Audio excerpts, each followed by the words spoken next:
Good evening, I'm Ryan Bonazzo. Thank you for joining us. A Thunder Bay woman has died following a head-on collision on Highway 1117. It happened just before noon yesterday on the highway between Maple Ward Road and Twin City Crossroads. Thunder Bay OPP say one of the vehicles crossed the center line, which led to the fatal crash. The victim was a 43-year-old woman who was driving the passenger vehicle. No name has been released. The driver of the vacuum truck wasn't hurt. The investigation continues. Meanwhile, Thunder Bay OPP have now charged the driver of the dump truck following a collision with a school bus on Highway 608 on Tuesday morning. 3 children were on the bus at the time, but no one was seriously hurt. The dump truck driver has been charged with passing unsafely. The Ministry of Labour is investigating a workplace death involving a logging operator. A 56-year-old man was working in the bush about 60 kilometers north of Wraith. He suffered fatal injuries in an incident involving his logging truck. It was reported to the ministry yesterday and an inspector attended the scene. The employer, BTG Contracting, based out of Gorham Township, has been issued 9 requirements as a result. The investigation continues. Ontario has unveiled its long-awaited plan to slowly lift COVID-19 public health restrictions. This is a cautious plan. It slowly lifts public health measures over time, allowing us to monitor any impacts on our hospitals and in our communities. It provides Ontarians and businesses with the certainty they need to make the plans of their own. Starting Monday, capacity limits will be lifted for restaurants, bars, and gyms. In the following months, capacity limits will continue to lift in other high-risk settings like nightclubs and strip clubs. Then in the new year, provided there are no concerning trends of virus transmission, businesses will be able to lift proof of vaccination requirements. Finally, by late March, all other measures, including mandatory masking indoors, will end.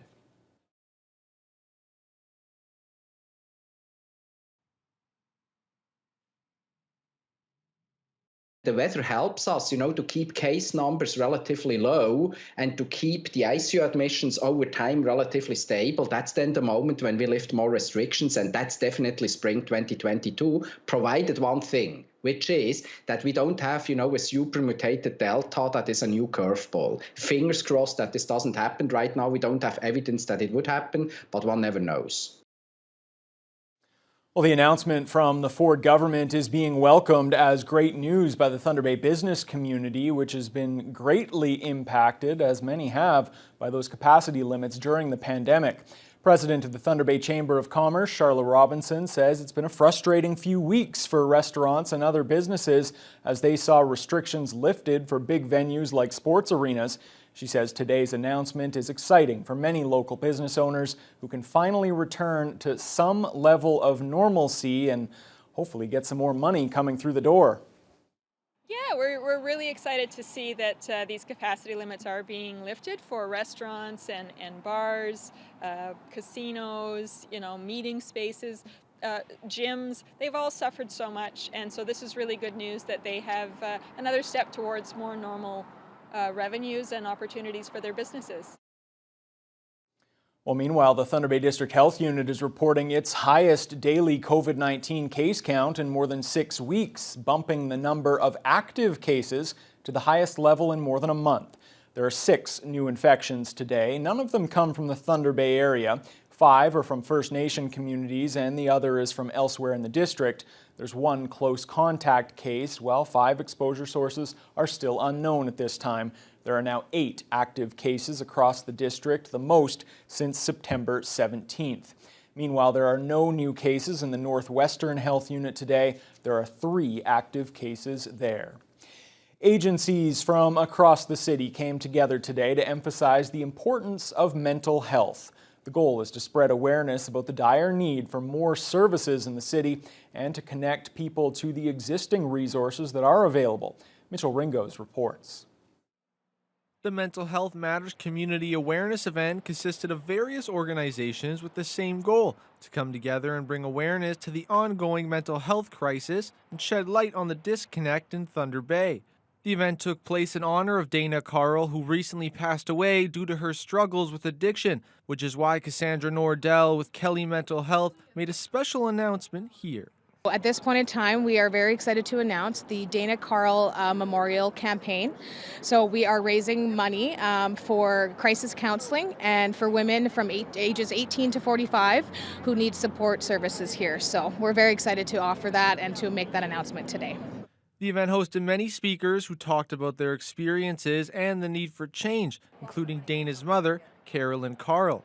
She says instead of putting her head down and crying, she wants to make a difference in the community and help others going through similar situations, as she's hoping to start a aftercare program and lobby for more detox beds in Thunder Bay. Carl says she's been overwhelmed with the amount of support and hopes that support will be there for others as well. When your loved one is struggling with addiction, there's a very small window of opportunity and a very small window of clarity for them. So when they reach out for help, we need to have the numbers on speed dial. We need to know that there's resources and that we can get in quickly. Carl will also be hosting a fall walk to raise overdose awareness in memory of her daughter and others lost to addiction tomorrow, starting at Arthur Street Walmart at 1 p.m. Mitchell Ringos, TBT News. More details have come to light regarding the efforts to address that makeshift homeless encampment at County Fair Mall. City officials had originally planned to build a fence around it, but then put that idea on hold thanks to funding received by a pair of local outreach agencies. The city had refused to reveal the names of the organizations, but now the District Social Services Board is making that information public. The DSAB has provided funding to Elevate NWO and Matawa's Wichihiwewin outreach programs. Their goal is to reach people at local encampments like the one under the former Sonny's Gas Bar and find them temporary shelter. The social services relief funding comes from the province to help move displaced people into transitional housing. DSAB Chair Lucy Kloosterhuis says while that money is a good start, more funding will be needed to ensure the district's most vulnerable receive all of the needed support. We can only do so much with what we have, and I think and firmly believe that DSAB and the other organizations in the city of Thunder Bay are doing the best they can with the funding they've been getting.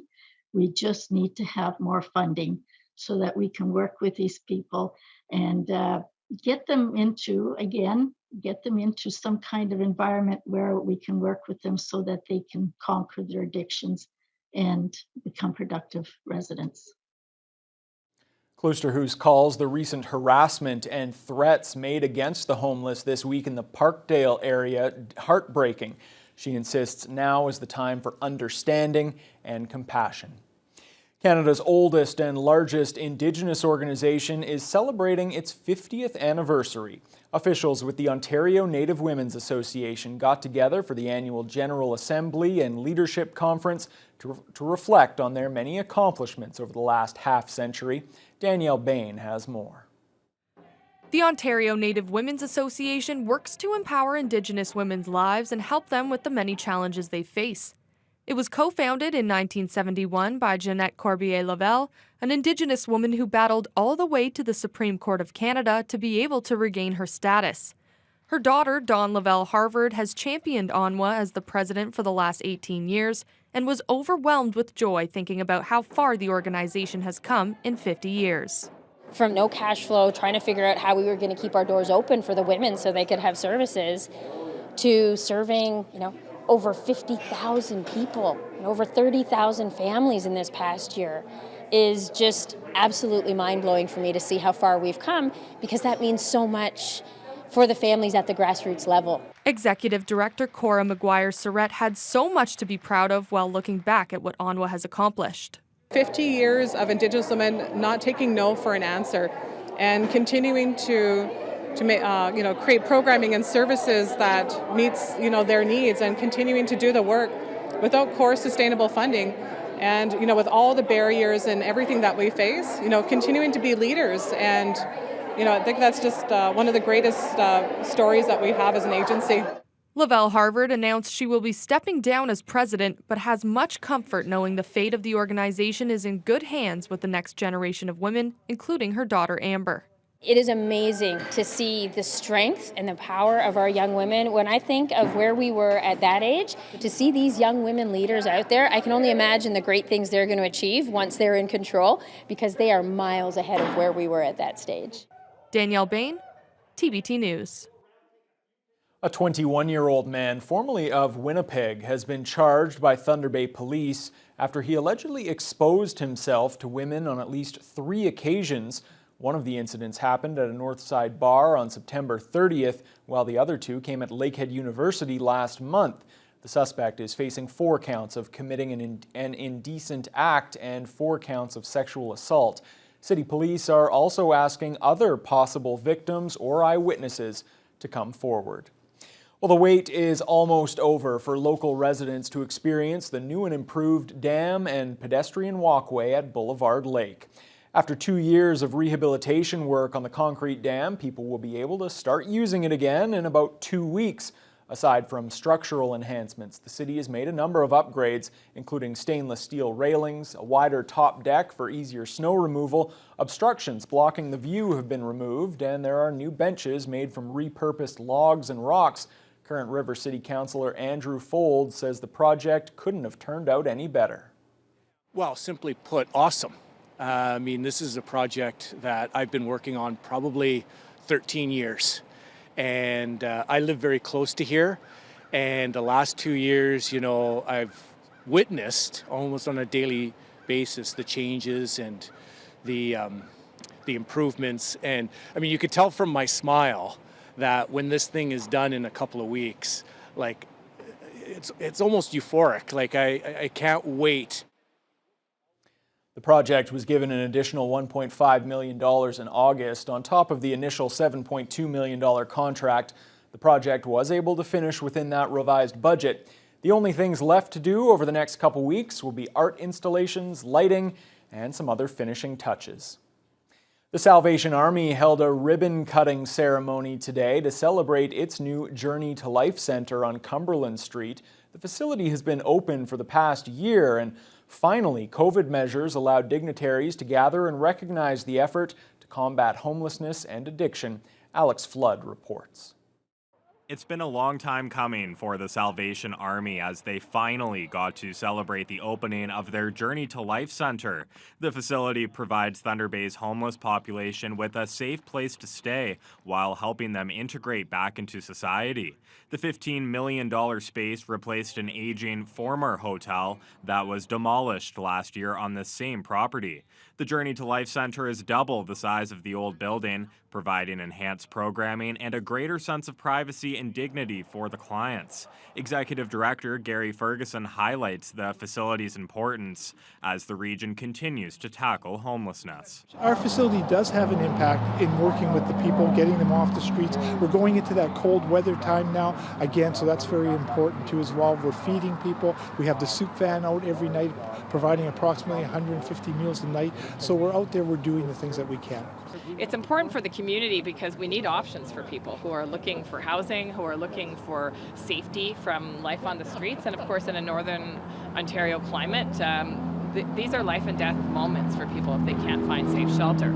Following the ribbon-cutting ceremony, attendees were invited inside to take a tour of the 3-story facility, which features a variety of activity rooms, laundry services, shared and private living spaces, a chapel, as well as several kitchens and meal prep spaces.